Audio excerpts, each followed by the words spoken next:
తాడేపల్లి నుంచి స్క్రిప్ట్ పంపించి అందరినీ తిట్టించడమే జగన్ పనిగా పెట్టుకున్నారని భారతీయ జనతా పార్టీ నేత భానుప్రకాష్ ఆక్షేపించారు. పోసాని లాంటి వారితో తిట్టించి బూతుల పార్టీగా పేరు తెచ్చుకున్నారని అన్నారు. చట్టపరిధిలోనే కూటమి సర్కారు శిక్ష వేస్తుందని కక్ష సాధింపు చేయాల్సిన పని తమకు లేదని చెప్పారు.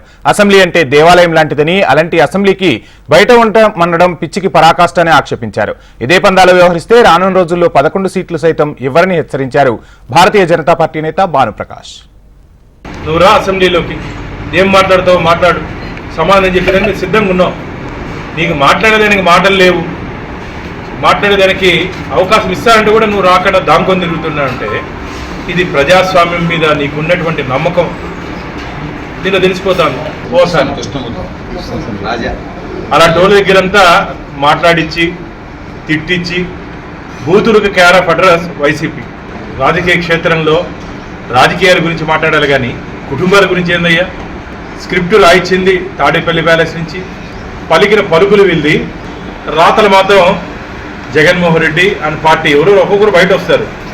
మా ప్రభుత్వం ఎన్డీఏ కూటమి బీజేపీ, టీడీపీ, జనసేన కక్ష సాధింపు ధోరణితో పనిచేయట్లేదు.